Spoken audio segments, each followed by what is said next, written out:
နာမည်ကြီးဆယ်လီ ARD မှမဒိန်းကျင့်ခံရပြီးရက်ရက်ဆက်ဆက်အသက်ခံရတဲ့တပ်တွေကိုထိုင်းရုပ်သံ Channel H က CCTV ကနေတဆင့်ဖော်ထုတ်ခဲ့တဲ့ဗီဒီယိုကိုဘာသာပြန်ပြီးတင်ဆက်ထားပါတယ်။စိတ်ဝင်စားဖို့အရန်ကောင်းလို့အဆုံးထိကြည့်ပေးပါ။ ARD မှရဲ့အလောင်းကိုမဲဆောက်မြို့ဖာထောင်ရွာနားကကုတ်ကိုပင်အောက်မှာဝတ်ထားတာကိုတွားတွေ့ခဲ့တာပါ။သူကတခါတလေယောက်ျားလေးလိုဝတ်တယ်။တခါတလေမိန်းကလေးလိုဝတ်တယ်။ဒါပေမဲ့မနေ့ကသူဟာအင်မတန်ရက်ရက်ဆက်ဆက်အသက်ခံခဲ့ရတယ်လို့ပြောရတာကသူဟာမျိုးသားတယောက်နဲ့ချိန်တွေ့ဖို့တွားခဲ့ပုံရလို့ပါအခုဒီနေ့ရရှိတဲ့တက်တဲ့အစ်စ်ကိုပြောပြတော့မယ်ဒါကတက်ခရိုင်ကလူတွေတရားခံကိုဝိုင်းဝန်းရှာဖွေပေးနိုင်ဖို့တက်တဲ့တစ်ခုဖြစ်လာမှာပါ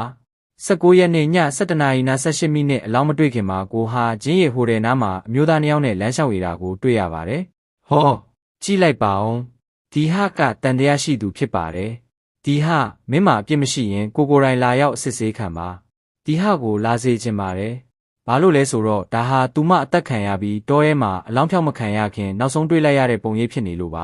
သူတို့ဂျင်းရီဟော်တဲ့နားကိုရောက်လာကြတယ်ဒီဟာကရုပ်ချောချောလေးပဲနော်ဒီဟာနဲ့အမိမတိမျိုးသားတယောက်ကဒီဟော်ရဲမှာတဲဖို့ပြောနေတာလားမသိဘူး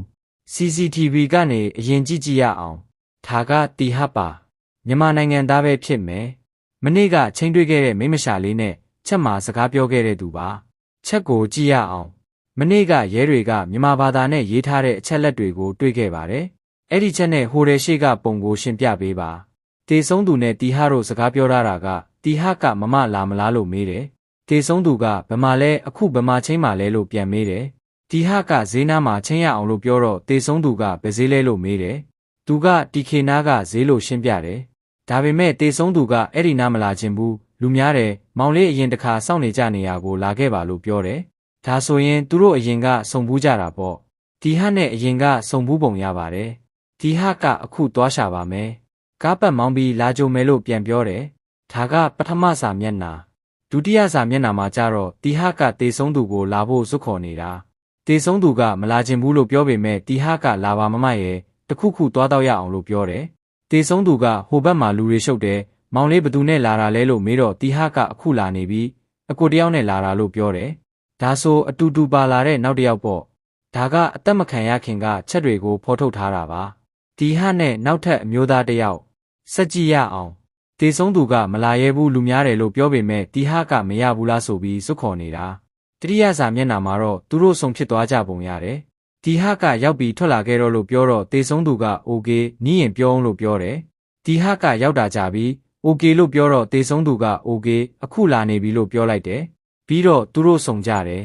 ဒါဟိုတယ်ရှိကပုံပါအဲ့ဒီအချိန်က7:18လောက်ပေါ့သူတို့ဟော်တယ်ဝင်မအိပ်ပဲအပြင်ပြန်ထွက်လာကြတ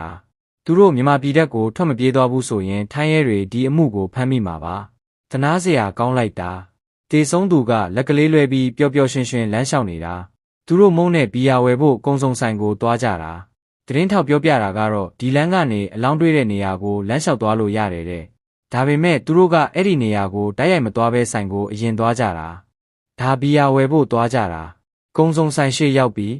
ဒါတီဟရဲ့မျက်နှာပါဒီဟထိုင်းမှာရှိနေသေးရင်မင်းမလုပ်ခဲ့ဘူးဆိုရင်ထွက်လာပြီးရှင်းပြပါဟောဆိုင်ထဲဝင်သွားပြီးထူးဆန်းတာကအမျိုးသားတယောက်ကဆိုင်ရှိမှာပဲရက်ဆောင်နေတယ်ဒီဟနဲ့တေဆုံးသူပဲဆိုင်ထဲဝင်သွားတာသူတို့မုံတွေဘီယာတွေရေခဲတွေဝယ်နေတာတွေ့ရပါတယ်ဆိုင်ထဲဝင်တဲ့ပုံမှာတီဟမျက်နှာကိုတော်တော်ရှင်းရှင်းလင်းလင်းမြင်ရတယ်တီဟကတေဆုံးသူနဲ့နောက်ဆုံးရှိနေခဲ့တဲ့သူဖြစ်နေလို့ပါတီဟရဲ့မျက်နှာကရုပ်ချောတဲ့သူတယောက်ပဲဒါတီဟပါပြီးတော့ဆိုင်ကထွက်တဲ့ပုံလည်းရှိသေးတယ်အဲ့ဒီအချိန်ကဒေခါနီးချိန်ဖြစ်မယ်ထင်တယ်တီဟရဲ့ထူးခြားချက်ကစံပင်နီရောင်ပါနောက်တစ်ယောက်ကတော့အမြဲတမ်းပုံနေတာပဲသူတို့၃ယောက်လမ်းလျှောက်သွားကြတာဒီနေရာကအလောင်းတွေ့တဲ့နေရာနဲ့နီးတယ်သူတို့ဆိုင်ကထွက်လာတော့ဘီယာ6ပလင်းဝယ်သွားတယ်လို့သိရပါတယ်ဆိုင်ရှင်နဲ့တွေ့ခဲ့ပါတယ်သူပြောတာကတီဟနဲ့တေဆုံးသူတို့ဘီယာနဲ့မုံတွေလာဝယ်သွားတယ်တဲ့ဆိုင်ရှင်ကသူ့ဆိုင်ကညနေမှပိတ်တာဆိုတော့လူငယ်တွေညဘက်ရက်လာဝယ်တာပုံမှန်ပဲလို့ပြောတယ်အဲ့ဒီနေ့ကတေဆုံးသူနဲ့အမျိုးသား2ယောက်ရောက်လာကြတယ်2ယောက်ပဲဆိုင်ထဲဝင်လာပြီးတယောက်ကအပြင်မှာစောင့်နေတယ်စုစုပေါင်း400ဘိုးလောက်ကြတယ်တဲ့တေဆုံးသူကတီဟကိုမုံတွေယူချင်တာယူမမစကန်ဖတ်ပြီးပေးမယ်လို့ပြောခဲ့တယ်ဆိုင်ရှင်ကတော့သူတို့ကိုအရင်ကတခါမှမမြင်ဘူးလို့ပြောပါတယ်အတန်ဖိုင်နေနေနားထောင်ကြည့်ရအောင်ကောင်လေးတယောက်ပါလာတယ်ဆိုင်ထဲဝင်လာတာည7:40ကျော်လောက်မှာဘီယာ6ပုလင်းနဲ့မုံတွေဝယ်သွားတယ်တခြားဟာရောပါသေးလားကွန်တုံးတို့ပါတို့ မပါပါဘူးကျမတို့ကတော့ပုံမှန်ဖောက်တယ်တွေပဲထင်တာတေဆုံးသူကဆိုင်ကိုခဏခဏလာတက်လားတခါမှမမြင်ဘူးအဲ့ဒီညကမှပထမဆုံးမြင်ဘူးတာ၃ယောက်လုံးကိုရောမျက်မှန်းတမ်းမိလားမမိပါဘူးလုံးဝမမြင်ဘူးနောက်တစ်ယောက်ကရောနှစ်ယောက်ကဆိုင်ထဲဝင်လာပြီးနောက်တစ်ယောက်ကအပြင်မှာပုန်းနေတယ်လို့ပဲ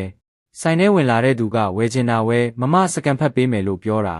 ထိုင်းစကားတော်တော်ရှင်းရှင်းပြောတတ်တယ်ပြီးတော့ပစ္စည်းတွေဆွဲပြီးထွက်သွားကြတယ်အဲ့ဒီအချိန်ကမှောင်နေပြီးထူးခြားတာဘာမှသတိမထားမိဘူးသူတို့ထွက်သွားပြီးခဏနေတော့ဆိုင်ပိတ်လိုက်တာတယောက်ကဘာလို့အပြင်မှာစောင့်နေတာလဲဆိုတာမတင်ကြဘူးလားမတင်ကြပါဘူးတချို့ကအုပ်စုလိုက်လာရင်တယောက်နှစ်ယောက်အပြင်မှာစောင့်ရတက်ကြတာပဲလေအဲ့ဒီလိုပေါ့ကျင်းရစ်ဟိုတွေကဝန်ထမ်းကတော့ဘာပြောလဲဝန်ထမ်းလေးကပြောတာကတေဆုံးသူကဖောက်တယ်ဟောင်းပဲခဏခဏလာတက်တယ်တဲ့ဒါပေမဲ့ဒီတစ်ခါမှာတော့တီဟတ်နဲ့နောက်တစ်ယောက်ကဘေးမှာပဲစောင့်နေတယ်ကောင်တာရှေ့ကိုမလာဘူးတေဆုံးသူကအခန်းလာဖွင့်ပြီးဘီယာဝဲခြင်းတယ်လို့ပြောတယ်ဒါပေမဲ့ဟိုတွေကအရက်ရောင်းတဲ့အပိုင်းကပိတ်သွားပြီတေဆုံးသူကအပြင်ကအမျိုးသားတွေကိုတွားမေးပြီးဘီယာမရှိတော့ဘူးအဲ့ဒါကြောင့်ဒီမှာမရဲတော့ဘူးတခြားနေရာမှာတွားရတော့မယ်လို့ပြောပြီးထွက်သွားကြတာထူးခြားတာကတေဆုံးသူလာတိုင်းရွှေဆွဲကြိုးတွေရွှေလက်စွပ်တွေအမြဲဝတ်လာတတ်တယ်တဲ့ဝန်ထမ်းကတော့ညဘက်ကြီးရွှေတွေမဝတ်ပါနဲ့အနေရရှိတယ်လို့တတိပေးဘူးတဲ့ဒါပေမဲ့သူကရပါတယ်လို့ပဲပြောခဲ့တာ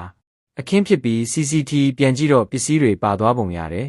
ဆွေမျိုးတွေကလည်းပစ္စည်းမဲ့လို့တက်တာလားလို့တန်တရားရှိနေကြတယ်မိသားစုအတွက်စိတ်မကောင်းဖြစ်ရပါတယ်အခုသတင်းထောက်သားကအလောင်းဆုံးပစ်ထားတဲ့နေရာကိုရောက်နေပါတယ်အဲ့ဒီနေရာကအရမ်းမောင်ပြီးလူသူကင်းမဲ့တဲ့နေရာပါဒါအဲ့ဒီနေရာအခြေအနေလေးပြောပြပါဦးပရိသတ်တို့ခင်ဗျာဒီနေရာကတေဆုံးသူနဲ့တန်တရားရှိသူအမျိုးသားတွေချင်းတွေ့ခဲ့တဲ့နေရာပါ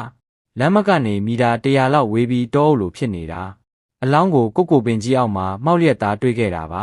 အတွင်းခံတဲ့ဘောင်းဘီတွေကချွတ်ခံထားရတဲ့အနေထားပါမြေကြီးပေါ်မှာသွေးကွက်တွေလည်းရှိနေပါတယ်တက်တဲ့လက်နက်ကတော့ဒီနားကတစ်သားတို့လို့ယူဆရပြီးရဲတွေကတင်သွားပါပြီညဘက်ဆိုရင်မိထုံးဖို့လိုအပ်တဲ့အတွက်မိဘုံနှစ်ပုံရှို့ထားတာကိုလည်းတွေ့ရပါတယ်အခုရဲတွေကတရားခံကိုလိုက်လံဖမ်းဆီးနေသေးပါအခုမြမရိုးရာအရဝိညာဉ်ခေါ်တဲ့အခမ်းအနားလုပ်နေကြတယ်ကိုပင်အောက်မှာသူငယ်ချင်းတယောက်ရဲ့ကိုယ်ရဲကိုဝိညာဉ်ဝင်အောင်လုပ်ပြီးဘာဖြစ်ခဲ့လဲဆိုတာမေးဖို့စူးစမ်းနေကြတာပါဝိညာဉ်ဝင်လာတော့သူငယ်ချင်းကတုံနေတာပဲဒါပေမဲ့ဘာမှပြောလို့မရဘူးဖြစ်နေတယ်ဝိညာဉ်ဝင်တဲ့အချိန်မှာစကားမပြောနိုင်ပဲရေပဲစာနေရတဲ့သူငယ်ချင်း3ယောက်ပြောင်းလဲပြီးလှုပ်ကြည့်တာလဲအကုန်လုံးတုံနေတာပဲရေတိုက်လိုက်ရသေးတယ်ဘုံကြီးတပားပင့်ပြီးဝိညာဉ်ခေါ်ယူခဲ့ပါတယ်မြမတို့ရာအရသွေးစွန်းတဲ့မြေကြီးတွေကိုအိတ်ထဲထည့်ပြီးရေရဲစွန့်ပစ်ခဲ့ပါတယ်သူငယ်ချင်းကိုရဲ့ဝင်နှုံးကစကားမပြောနိုင်တာကမျက်နာကိုမြေကြီးနဲ့ဖိထားခံရလို့ပြောမရတာလို့ဆိုပါတယ်လက်ဆရာမကနေတဆင့်ကြတော့တရားခံက9ယောက်လို့ပြောတယ်9ယောက်ထိရှိနိုင်တယ်တဲ့သူငယ်ချင်းကိုရဲ့ဝင်နှုံးကပြောမရပေမဲ့လက်ဆရာမကနေကြတော့9ယောက်လို့ပြောတာထူးဆန်းတယ်သူငယ်ချင်းရဲ့အတန်လေးနားထောင်ကြည့်ရအောင်ဝိညာဉ်ခေါ်ပြီးဘာဖြစ်ခဲ့လဲဆိုတာအမှန်တရားသိကျင်လို့လုပ်တာပါဝိညာဉ်ကဝင်လာသလိုပဲဒါပေမဲ့စကားပြောလို့မရဘူးဖြစ်နေတယ်ချမ်းတယ်လို့ပြောချင်တဲ့ပုံစံမျိုးလုပ်နေတယ်ရဲတွေရဲ့အလုပ်ကိုပဲဆက်လက်စောင့်ကြည့်ရမှာပါမဲဆောက်ကဘုံကြီးကျောင်းမှာနာရေးလုပ်နေကြပါပြီအမဖြစ်သူကနောက်ဆုံးအနေနဲ့နှုတ်ဆက်နမ်းပေးနေတာတွေ့ရပါတယ်တက်တဲ့သူကရက်ဆက်လုံးပါတယ်မျက်နာကိုမြေကြီးနဲ့ရိုက်တာမာတဲ့အရာနဲ့ထုတာတွေလုပ်ခဲ့တာဆိုတော့ဒီဟရေမင်းကြည့်နေရင်ထွက်လာပြီးအစစ်ဆေးခံပါ